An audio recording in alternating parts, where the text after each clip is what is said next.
Mirëmëngjes nga ditari orës 9, pas pak minutash do të ndiqni. Sot publikohet zyrtarisht metodologjia e re për zgjerimin. Dokumenti parashikon proces më politik dhe ndërprerje të negociatave nëse reformat nuk ecin. Franca jep sinjale pozitive për hapjen e negociatave, por drita jeshile për Shqipërinë dhe Maqedoninë e Veriut do të varet edhe nga reformat e zbatuara. Njësia operacionale Forca e Ligjit deklaroi se ju ka dorëzuar formularin e justifikimit të pasurisë Ardian Çapjas dhe Lulzim Berishës. Ata kanë 48 orë kohë për të justifikuar pasuritë, ndryshe do të procedohen nga SPAK dhe gjykata speciale. Juri Kim vizitoi kreun e opozitës Lulzim Basha në selinë e Partisë Demokratike në takimin e prezantimit pas marrjes së detyrës si ambasadore në Tiranë. Mesazhi i diplomates amerikane ishte për qëndrim në tavolinë dhe miratimin e kodit zgjedhor. Presim zhvillime të rëndësishme, tha Basha. Mirëmëngjes, nderuar shikues, ritakohemi edhe sot në këtë transmetim të drejtë për drejtë si çdo ditë tjetër. Në ditarin e orës 9 do të merrni raportime të drejtë për drejta nga tereni, përmbledhje informative të detajuara dhe biseda në studio për të gjitha zhvillimet nga aktualiteti i orëve të fundit si këto. Organizatat botërore të shëndetësisë deklaruan se aktualisht nuk ka një pandemi të koronavirusit. Numri i viktimave si pasojë e tij deri më tani ka shkuar në mbi 450, ndërsa të prekurit janë mbi 20.000. Presidenti amerikan mbajti fjalimin tradicional mbi gjendjen e vendit një ditë para se Senati të votojë për shkarkimin ose jo të tij. Lideri i Shtëpisë së Bardhë u përshëndrua tek arritjet e administratës, ndërsa kryetaria e Dhomës së Përfaqësuesve, Nancy Pelosi, grisi një kopje të fjalimit të Trump.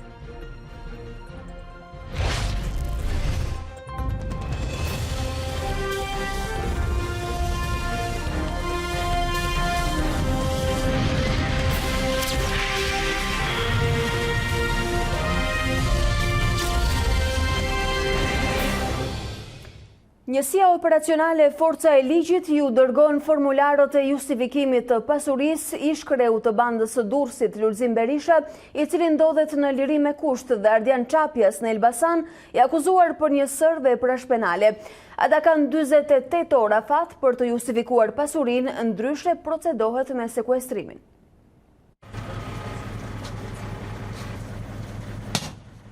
Pas sekuestrimit të kompleksit Golden në Shijak, operacioni Forca e Ligjit nisi formularin e justifikimit të pasurisë për Lulzim Berishën, ish kreun e bandës së Durrësit.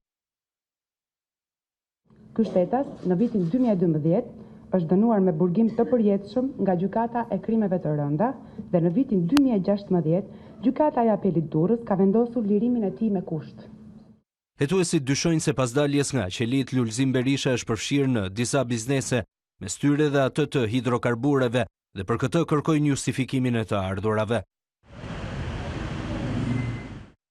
Pas tij, shënjestëra tjetër është Fisi Çapja në Elbasan. Ardian Çapja, sipas operacionit Forca e Ligjit, është i dyshuar për një sër vrasjesh në qytetin e Elbasanit për motive akmarrjeje, ndërsa në qershor të vitit 2016 qelloi ndaj policisë. Sipas bluve, Çapja së bashku me të afërm të tij ka kryer dhe vrasje me pagesë për gjatë viteve 2009-2016. Të gjitha subjektet e ligjit special, pra të gjithë të dënuarit apo të akuzuarit gjatë 30 viteve të fundit për krimet e parashikuara në këtë ligj, do të kalojnë në sitën e provës së ligjshmërisë së pasurisë së tyre.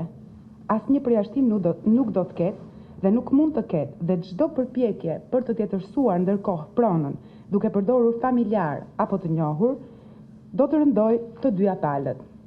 Kujtojmë se ligji special parashikon vlerësime dhe hetime specifike të pasurisë edhe për rrethin familjar të personave të dënuar apo të akuzuar për krim të organizuar dhe krime të rënda. Operacioni Forca e Ligjit vijoi dhe në Shkodër, ku sekuestruan bizneset të Gentian Doçit, por dhe Fisit Bajri, edhe këta të dyshuar për një sër ngjarjesh kriminale.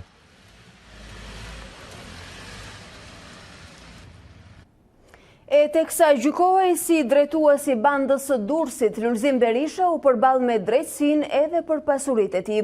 Ai kundërshtoi kërkesën e prokurorisë për konfiskimin e tyre deri në gjykatën e lartë.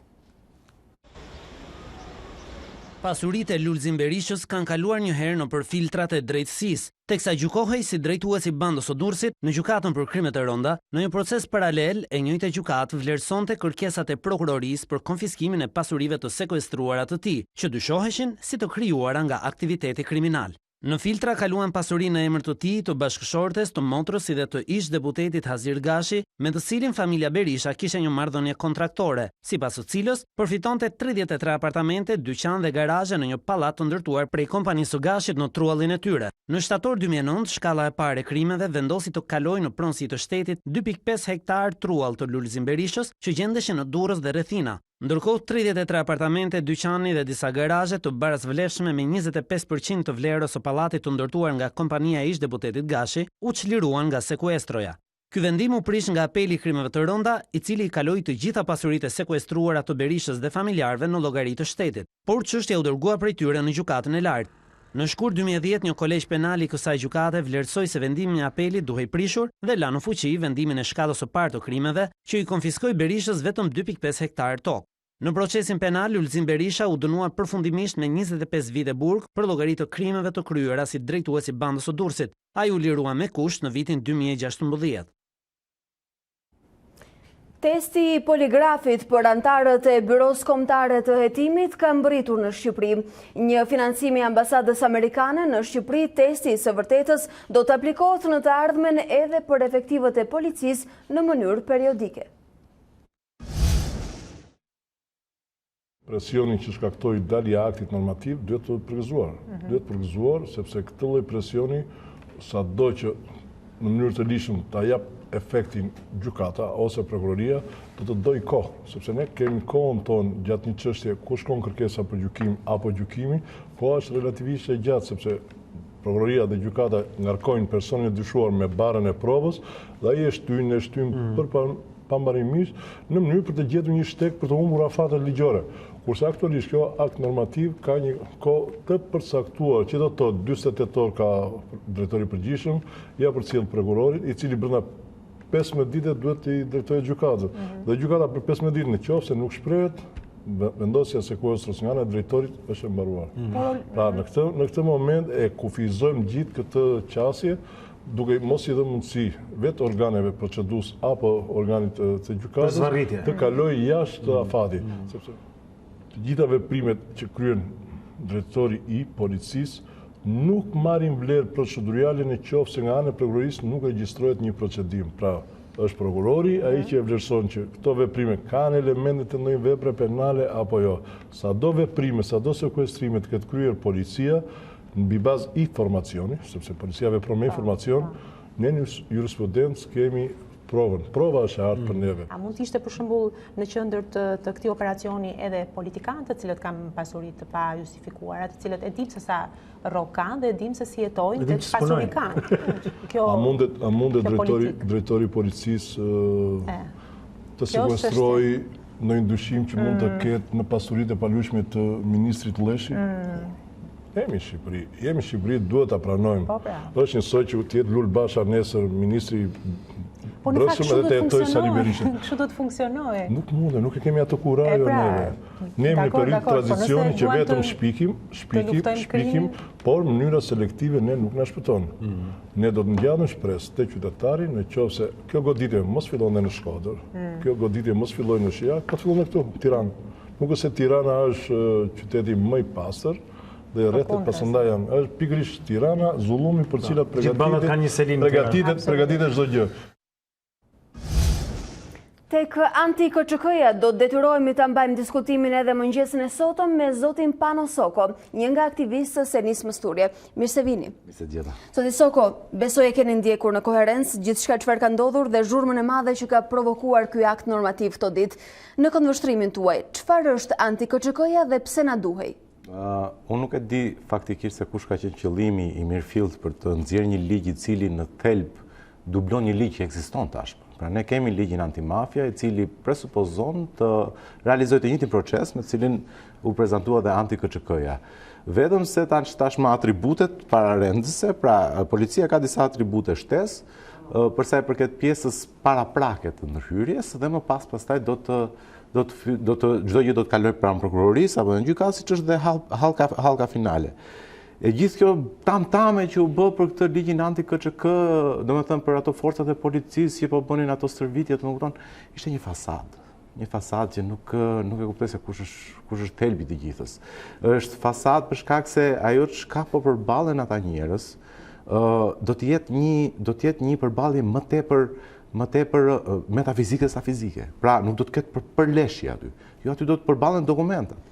Sepse flasim kryesisht për sekuestrime pasurish. Patjetër, neve do të flasim për burime të ardhurash, për letra taksash, për letra pronash, për kontrata pune, kontrata shërbimesh. Atëherë pse na duheshin OFL-t, forcat e rendit që i shohim tek bëjnë pompa? Unë këtë nuk kuptoj, domethënë, e gjitha ishte një skenografi e vënë në jetë nga skenografët e përhershëm të politikës shqiptare, pra rilindja në fund fare ka demonstruar që për çështjen e imazhit, për fasadën, është on the top. Ndoshta mund të qëndrojë argumenti juaj, por opinioni publik nuk është as pak i pavëmendshëm. Nëse dublon ligjin e vjetër, atë të antimafias që me sa duket nuk i ka dhënë frytet e veta, zëvendëson në një farë mënyrë spakun i merr disa kompetenca drejtësisë, nuk ka asnjë element diferencues përveç asaj që socialistët e quajnë forcë parandaluese.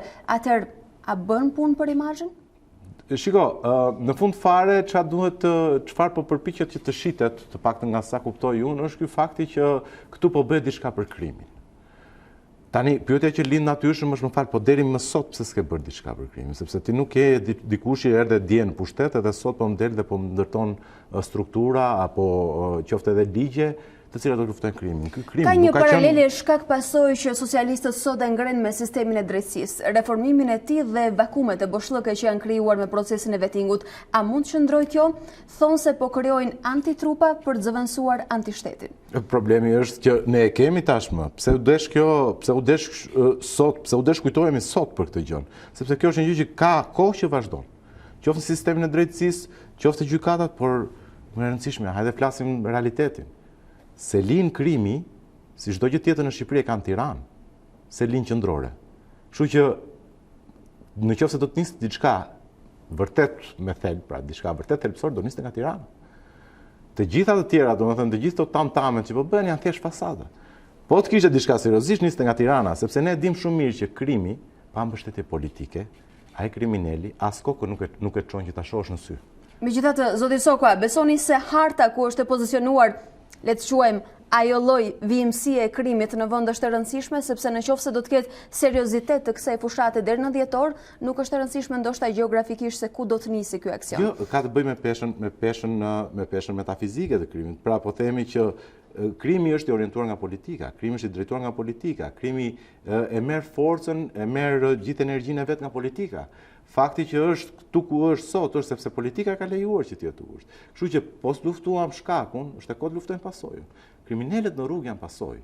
Janë pasojë e disa veprimeve apo mos veprimeve të shtetit, të funksionarëve të shtetit, të pushtetit, të njerëzve që kanë pushtet. Pra, kriminali nuk është shkaku, nuk doli nga hiçja. Jo, u lejua që të dilte.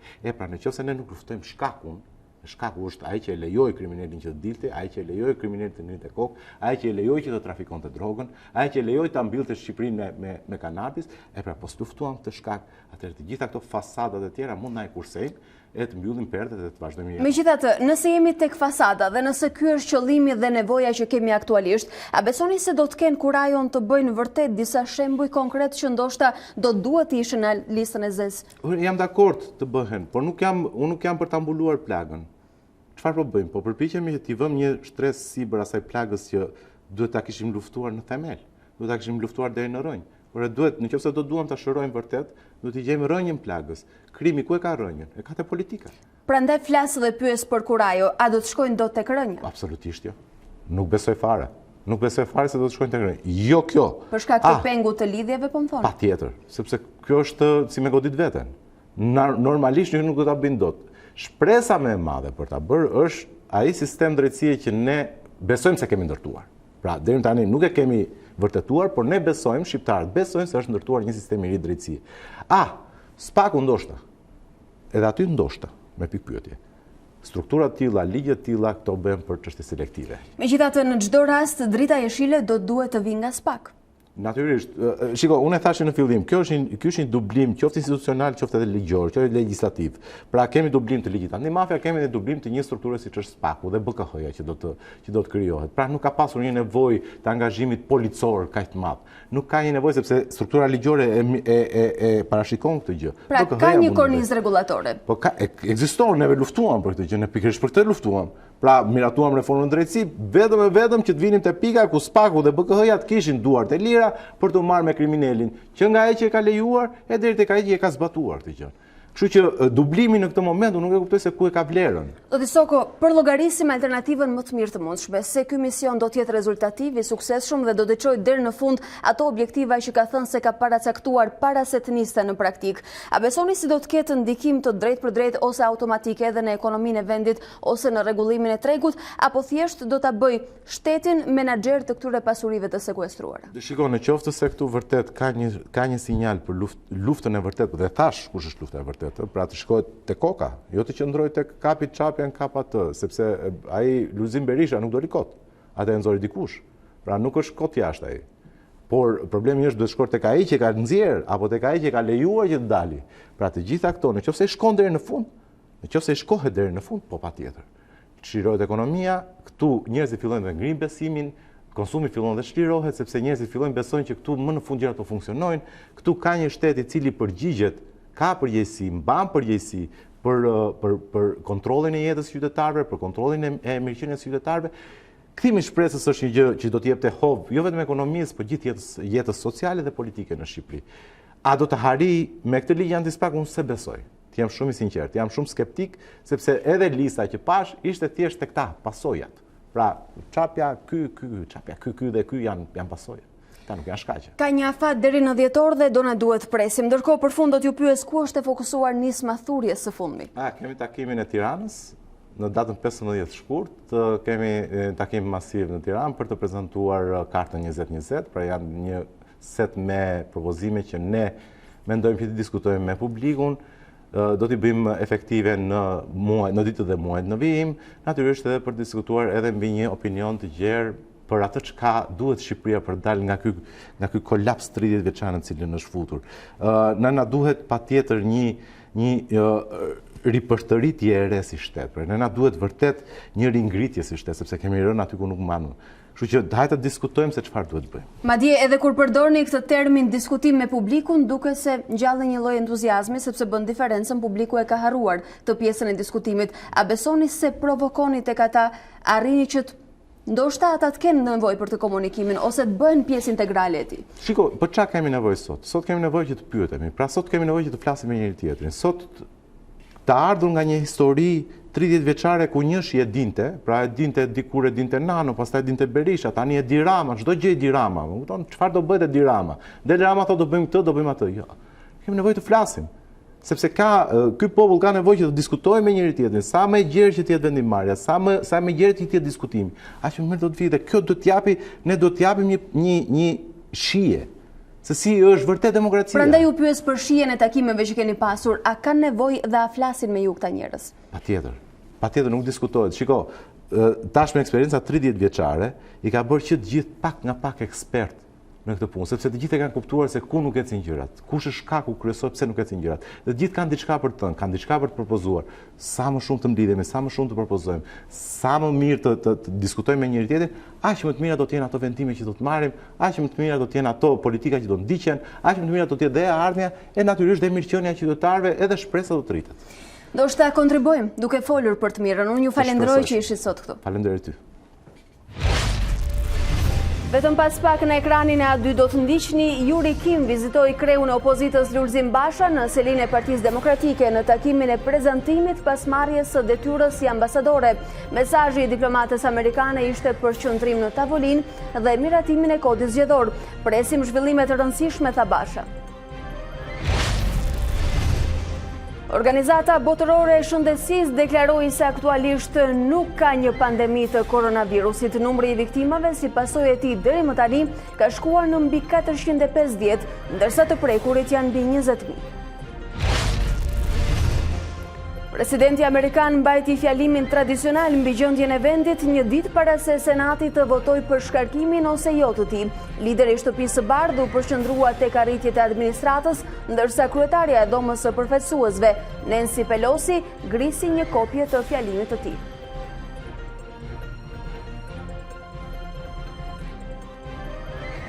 Dhe ne rikthehemi bashkë të tjera zhvillimeve në këtë transmetim. Testi i poligrafit për antarët e Byros Kombëtare të Hetimit ka mbërritur në Shqipëri. Është një financim i ambasadës amerikane, testi i së vërtetës, i cili do të aplikohet në të ardhmen edhe për efektivët e policisë, madje në mënyrë periodike. Testi i poligrafit, apo siç njihet ndryshe testi i së vërtetës, është gati. Të parët që do t'i nënshtrohen janë kandidatët për drejtorin e Byros Kombëtare të Hetimit, e më pas të gjithë ata që do të kandidojnë për hetues pranë BK-s.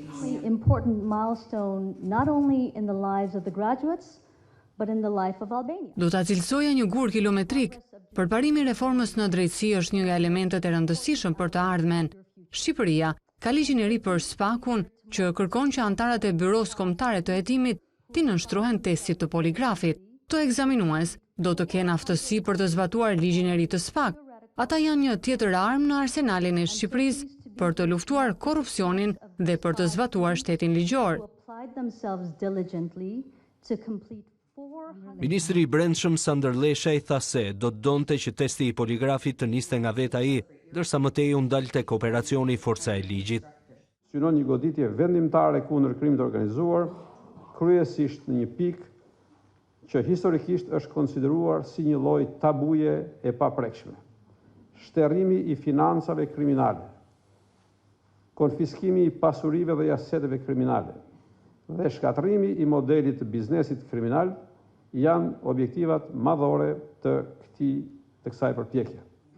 Leshaj tha se testi do të përdoret në të ardhmen dhe për rekrutimet në policinë e shtetit, Gardën e Republikës dhe shërbimin për çështjet e brendshme dhe ankesat.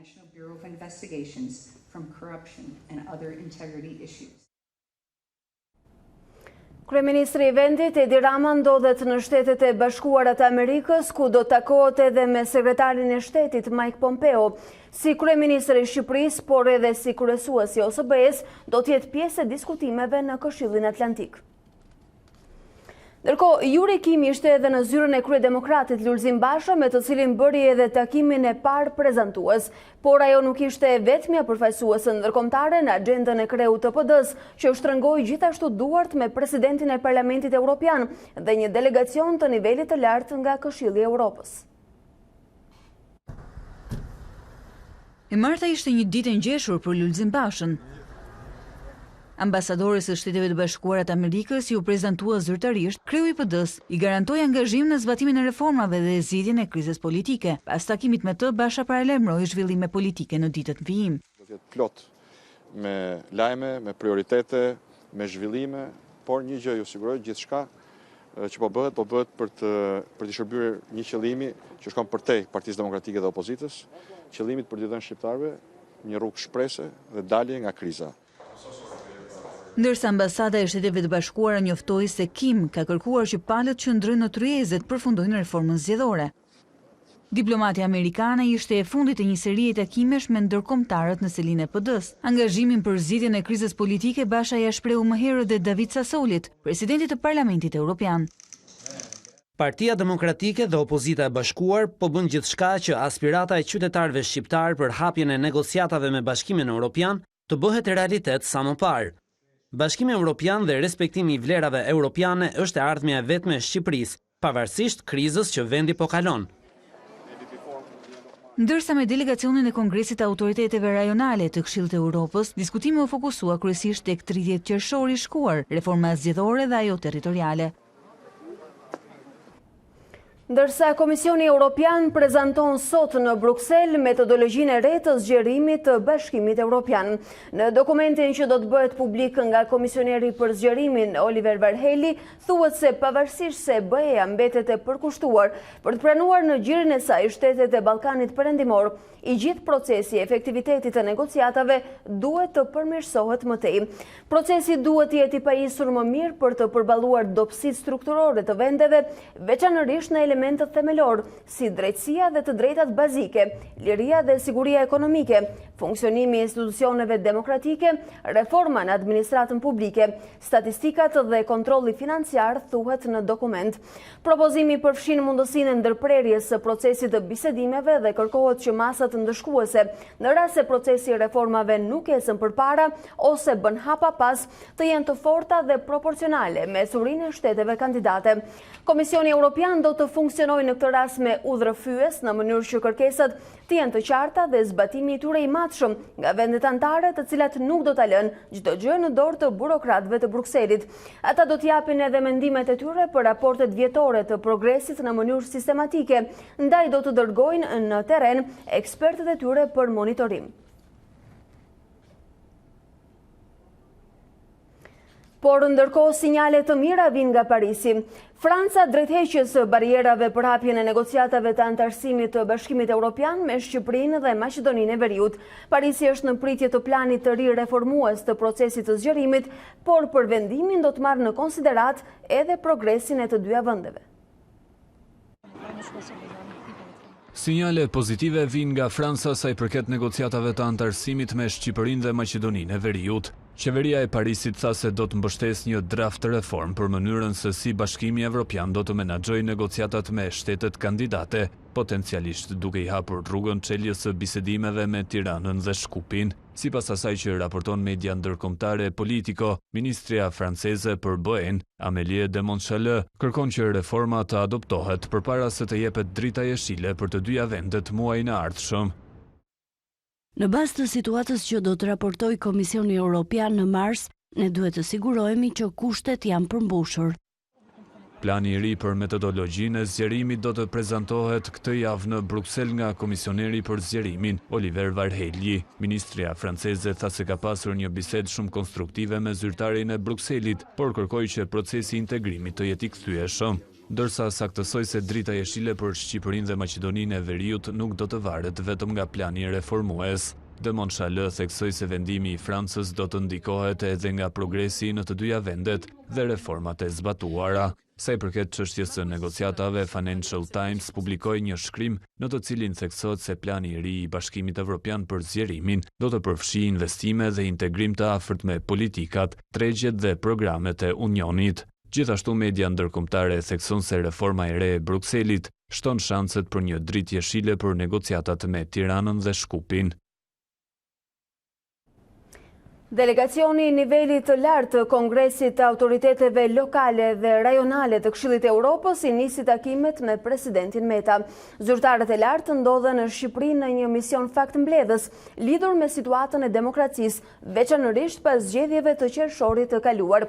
Në atë kohë, ky organizëm u tërhoq nga monitorimi i zgjedhjeve lokale të 30 qershorit me argumentin se nuk ishte vëzhguar ndonjëherë zgjedhje pagar. Në takim Meta ka theksuar se votimet një partijake të 30 qershorit nuk i dhanë zgjidhje krizës, por cënuan rënd edhe demokracinë vendore, duke e zhytur më shumë vendin në rrugën e palitshmërisë dhe kapjes së shtetit. Sa kaq mësohet se Këshilli i Evropës do të dërgojë një tjetër mision faktmbledhës në Shqipëri dhe gjetjet do të publikohen në një raport në tetor. Pasdite delegacioni është pritur në një takim edhe nga kryetari i grupit parlamentar të Partisë Socialiste, Tauland Balla.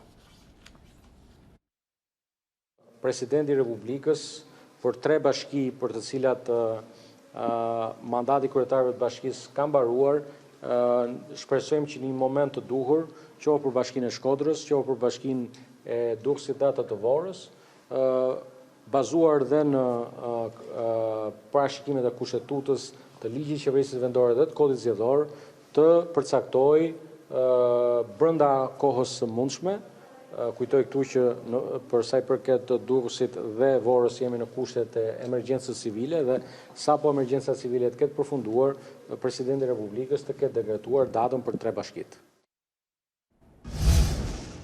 Si që kemi njoftuar edhe në parashikimet tona meteorologjike, moti do të përkeçohet këto ditë. Komplikacionet e para në qarkullim tashmë kanë nisur në Korçë. Por më shumë informacione do ta kemi në një lidhje direkte Iris Rezhdë, gazetaren tonë në Korçë. Iris, mirëmëngjes dhe mirë se vjen të shohim me dëbor. Mirëmëngjes Alba, po, unë jo më kot kam zgjedhur të pozicionohem në aksi nacional Korçë-Ersek, aty ku ka më tepër problematika, konkretisht qafa e Qarit. Siç dihet, edhe nga raportimet që kemi patur her pas here, ka krijuar, Bora pra ka krijuar problemet e para në qarkun juglindor. Për të përmendur më konkretisht zonat e prekura, duhet thënë se në zonën e Dardës ka arritur deri në 14 cm lartësi, çka ka sjell edhe problematik, duke qenë se të gjitha mjetet duhet të lëvizin me zinxhir. Ndërkohë, në zonën e Pogradecit kemi problematik në pjesën e Velçanit, si edhe të zonës së Proptishtit, ku nga lartësia e tepërt, pra që ndodhet dhe nga thellësia e kësaj zone, më konkretisht e zonës Mokrës, është e pamundur të lëvizet pa përdorimin e zinxhirëve. Aktualisht mund të themi se në qytetin e Korçës, në rrethin e Korçës është vetëm zona e Panaritit dhe e Vidhkuqit ajo që tashmë duket se ka probleme edhe me qarkullimin e mjeteve, duke qenë se rruga ende është e bllokuar, pasi është një zonë tepër e thellë dhe edhe borpastrueset kanë problem për të futur lehtësisht në kjo zonë. Ndërkohë, nga raportimet që kemi patur nga ana e prefekturës, po edhe e ARSH-s së qarkut të Korçës, na shtën që ka patur shkëputjet energjisë elektrike në zonën e Mokrës, në zonën e Proptishtit dhe të Velçanit, ndërkohë që po punohet për rikthimin e energjisë. Energjia në zonat e tjera paraqitet normale, nuk ka patur shkëputje. Duhet thënë se ARSH-ja dhe emergjencat janë në teren për të bërë edhe evidentimin e zonave të tjera me probleme dhe për t'ju ardhur në ndihmë edhe qytetarëve, por edhe mjeteve, drejtuesve të mjeteve për një qarkullim sa më të qetë dhe pa aksidente rrugore. Pra Iris, ndërhyrja e autoritetit rrugor shqiptar është e nevojshme tashmë dhe ajo me sa duket ka nisur në teren. Urojmë sa më pak orë me vështirësi për qarkullimin në këtë qark. Unë të falenderoj për informacionet.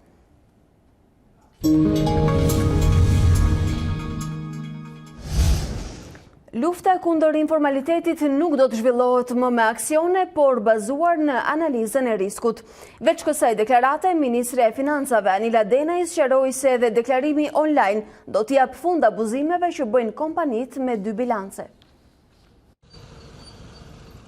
Koha e aksioneve të tatimeve tek bizneset ka përfunduar, teksa ka pranuar korrupsionin me administratën tatimore. Ministrja e Financave dhe Ekonomisë Anila Denaj ka deklaruar se subjektet do të kontrollohen vetëm mbi bazën e analizës së riskut. Prej fillimit vitit jemi përpikur të shkëputemi nga konteksti i aksioneve dhe vendosjes në fokus jo të inspektimeve rutinore gjeografike, por në bazë risku. Dhe konteksti i matricës së riskut është një kontekst i cili sot po implementohet në të gjithë institucionet inspektuese. Verifitimet më të fundit të javës kaluar, kemi kontekste në raport me dhe denoncim në raport me rishpetin, që i është dhënë dhe inspektorëve dhe vjen nga dy palët, dhe inspektorët që flasin për biznesin dhe biznesi flet për inspektorët. Pra, ky fenomen vazhdon, nuk mund të themi që është e ndërmuar. Denaj tha se abuzimi që bëjnë kompanit me pasyrat financiare, një për vete dhe një për shtetin, do të jepet fund përmes procesit të fiskalizimit, i cili do të nisë zbatimin nga 1 shtatori.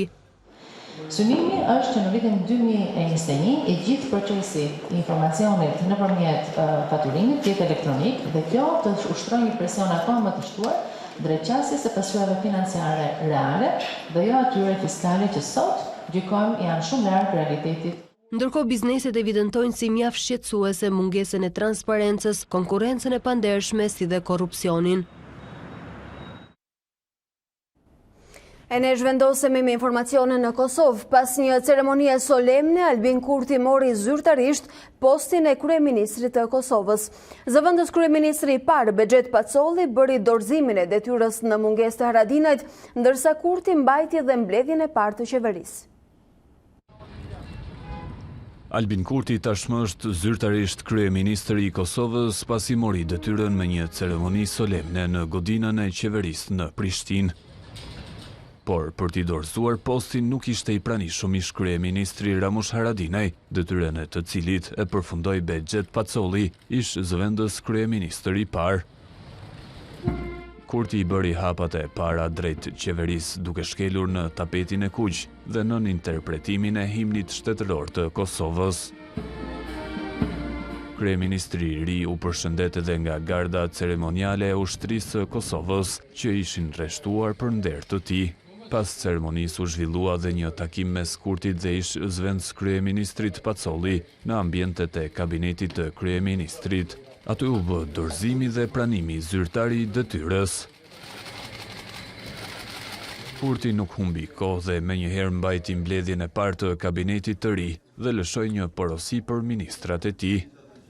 100 ditët e para do të jenë ditë të zëna me angazhim e përkushtim maksimal. Karrigat I kemi, por jam I bindur se më shumë do të rrim në këmbë për shkak të punëve të shumta që na presin. Ndër të tjera theksoi se kjo qeveri duhet të jetë gjithmonë në shërbim dhe pasqyre popullit. Ramush Haradinaj mungoi në dorëzimin e detyrës së kryeministrit pasi ndodhej në Shtetet e Bashkuara të Amerikës. Me anë të një postimi në Facebook, ai bëri me dije se përfaqësoi Kosovën në Senatin Amerikan në një forum me temë kërcënimet ndaj sigurisë. Haradinaj theksoi se Prishtina I ka rezistuar ndikimit të Moskës dhe Pekinit në sistemet e komunikimit. Kosova nuk ka rënë prej kësaj influence pasi ka refuzuar investimet kineze dhe ruse, e veçanërisht ka refuzuar kompanitë kineze në fushën e telekomunikimit dhe PSG-s, shprehur Haradinaj, që përfaqësoi Kosovën si kryeministër, pavarësisht se kjo detyrë I u kalua tashmë zyrtarisht Albin Kurtit.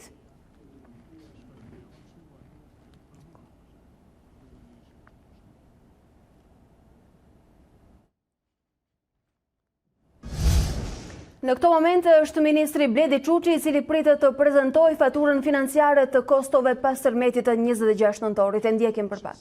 Janë zhvilluar dhe 4 anketa në 3 qarqe për të evidentuar pasojat socioekonomike të familjeve dhe bizneset. Ekspertët që janë angazhuar në këtë proces në bazë të metodologjisë së gjithë pranuar kanë vlerësuar dëme dhe humbje në shumën prej 985.074.906 euro. Megjithatë, kur vjen fjala tek vlerat financiare, të cilat do të shpjegojë më mirë ekspertja Sonja Rodriguez, vlen theksohet se ky dokument nuk është shterrues dhe do të shërbejë si udhërrëfyes për programin e rindërtimit.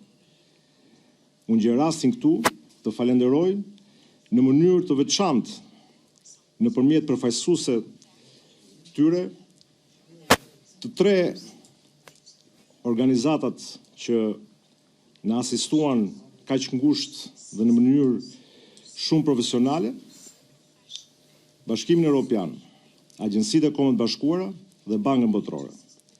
Si dhe gjithashtu dua të falenderoj posaçërisht nëpërmjet zonjës ekonomi të gjithë ekipin e ekspertëve që kanë punuar për këtë raport, pa të cilin ne nuk mund të shkonim në konferencën e donatorëve më 17 shkurt në Bruksel. Sot kemi një dokument të plotë që adreson të gjitha nevojat që ka Shqipëria për rimëkëmbjen pas katastrofës natyrore të 26 nëntorit. Qeveria shqiptare do të udhëheqë dhe do të zbatojë programin e madh të rindërtimit, I cili sigurisht kërkon bashkëpunimin dhe një qasje aktive të gjithë qytetarëve. Deri më tani kemi miratuar një fond për këtë program, si dhe 18 zona të reja ndërtimore në qarqet e prekura nga tërmeti. Ky program mbetet një sipërmarrje e jashtëzakonshme. për të përmbushur të gjitha nevojat dhe për të adresuar çdo problematik si dhe rreziqet e katastrofave natyrore në të ardhmen, kërkohet një mobilizim i përbashkët i burimeve financiare. Unë besoj se kjo do të ndodhë në konferencën e donatorëve. Në emër të qeverisë shqiptare, edhe një herë, ju falenderoj për mbështetjen tuaj. Faleminderit. Thank you very much, Minister. Let me also add my words to yours. We gather actually in this very Europe House only a few days after the earthquake, and we were still under the shock and the sadness. Është ambasadori i Bashkimit Evropian në Tiranë, zoti Luigi Soreka, i cili po flet tashmë për programin e rindërtimit të qeverisë. Jemi ende në efektin e shokut pas tërmetit të 26 nëntorit, tha zoti Soreka.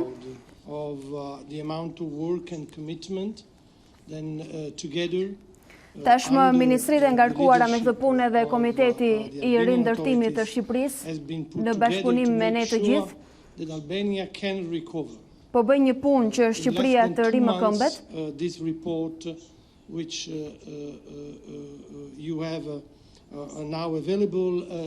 Tashmë kemi në duar tona të mundshëm një raport nga situata e krijuar pas tërmetit të 26 nëntorit me pasojat. The first phase was, as mentioned by the Minister, the prompt reaction by the government and the deployment of the EU civil protection teams on the same day the earthquake happened.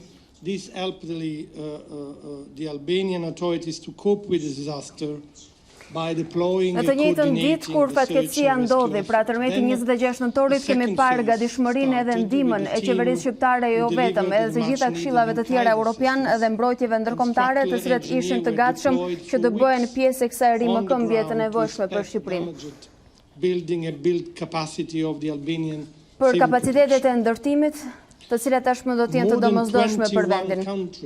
Më shumë se 20 shtete kanë ofruar ndihmën dhe suportin e tyre për Shqipërinë pas këtij tërmeti. Edhe Shqipëria është trajtuar si një vend antar i Bashkimit Evropian në këto kushte. Me të njëjtën lloj ndihme dhe suporti që do të mund të merrte çdo shtet antar i BE-s. And this makes us proud as a European Union. Edhe kjo na bën neve krenar si Bashkim Evropian. Për këtë eficiencë të mekanizmave të Bashkimit Evropian dhe të Unionit për të ndihmuar dhe suportuar për të disatën herë një vend i cili është jashtë Unionit por është në nevojë. President von der Leyen promised after the earthquake. Presidentja e Komisionit Evropian von der Leyen ka ndihmuar edhe ka ofruar ndihmë të jashtëzakonshme pas tërmetit të 26 nëntorit. And no country, of course, is ever fully prepared to disaster of this scale. And Albania still lacks capacity and resources in terms of preparedness and response. So it was essential to fully and seriously assess the effect of disaster. Sigurisht që ishte esenciale dhe shumë e rëndësishme që të ofrohet asistenca dhe ndihma në kushte si këto, kur për fatkeqësi si ajo e tërmetit të 26 nëntorit pothuajse asnjë vend nuk është krejtësisht i përgatitur me resursa dhe kapacitete. It was the right decision, the timely decision in our view by the governors of Albania. Ishte vendimi i dur në këndvështrimin ton nga qeveria shqiptare. By the EU, the UN, and World Bank. So let me today ndihmat për të cilat është kërkuar dhe marrëveshjet për të cilat është folur deri më tani. For the excellent cooperation with the three partners. Zonia Vilma Economy for the operational coordination do të jetë zonja Milva Economy e cila ka marrë përsipër pjesën e koordinimit. Edhe do të ketë një raportim në këtë drejtim. To conduct the PDNA. And I wish to thank, of course, our partner, the United Nations, the World Bank, for putting together such a big, a strong expertise. Bankën e Shqipërisë dhe vendet e Unionit ka falenderuar kreu i delegacionit të Bashkimit Evropian, zoti Soreka, në fjalën e tij sot kur po flitet për faturën e dëmeve, kur jemi në datë 5 shkurt dhe me sa duket kemi një raport të detajuar për procesin e rindërtimit që zoti Çuçi sapo e ka quajtur një proces ambicioz dhe ka thënë se do të jenë 18 zona ku do të rindërtohet, megjithëse ende nuk ka një shifër konkrete, ndonse premtimi më i madh mbetet konferenca e donatorëve. Ishte ky komunikimi zyrtar i qeverisë para kësaj konference, e cila do të mbahet në datë 17 shkurt. Fatura është ajo që kryeministri kishte paralajmëruar, rreth 1 miliard euro, ndonse shifrat mbeten ende evazive. Presidenti Amerikan mbajti fjalimin tradicional mbi gjendjen e vendit një ditë para se Senati të votojë për shkarkimin ose jo të tij. Në një klim të tensionuar, presidenti foli për arritjet e administratës dhe refuzoi të japë dorën zyrtares më të lartë demokrate, Nancy Pelosi. Kjo e fundit grisi një kopje të fjalimit të Trump.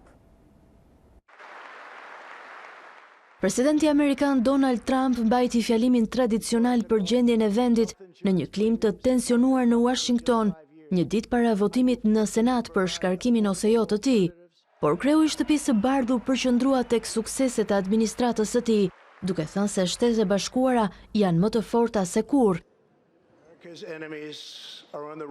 Tregu i vendeve të punës është rritur, varfëria po fundoset, krimi po bie, besimi po rikthehet dhe vendi ynë po lulëzon dhe po gëzon respekt të madh përsëri.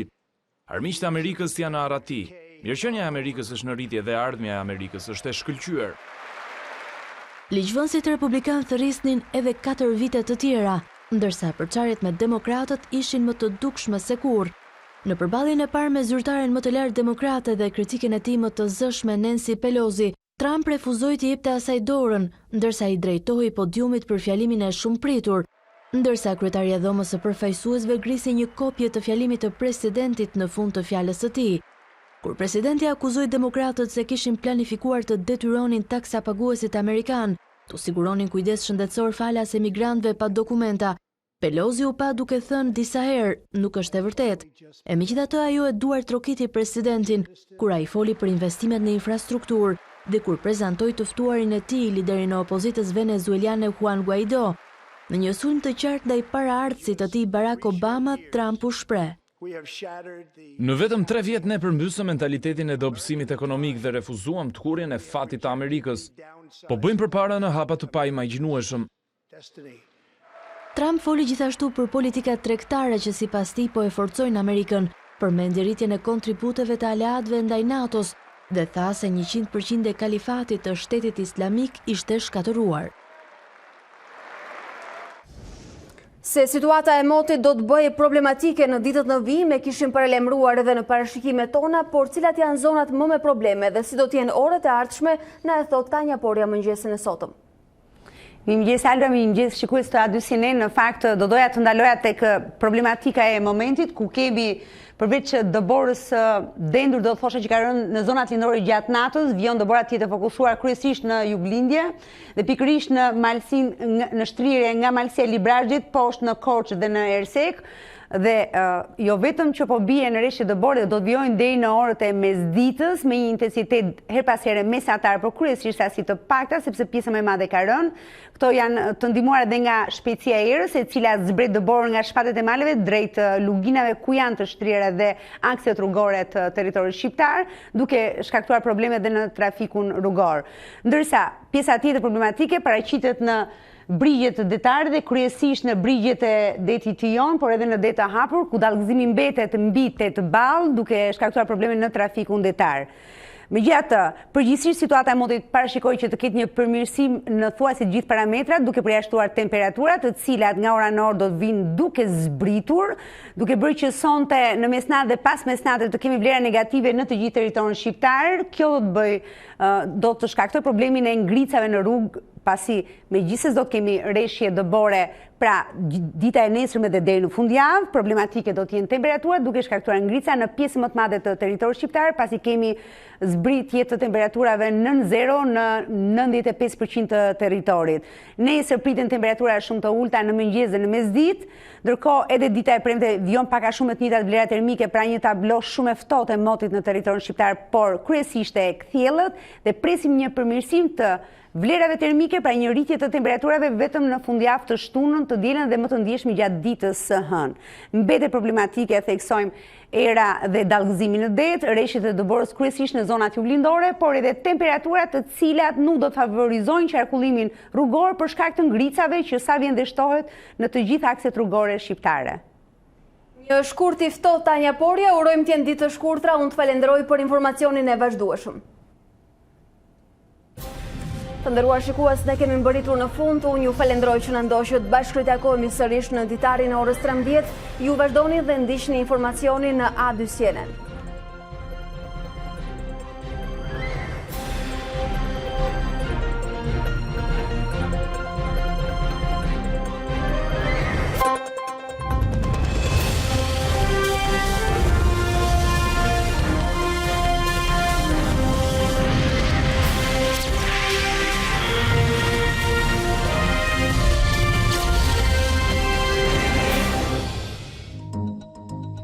Unë jam Alba Lishani dhe ky është ditari në A2 CNN. Për të parë të gjitha videot e ditarit, klikoni subscribe.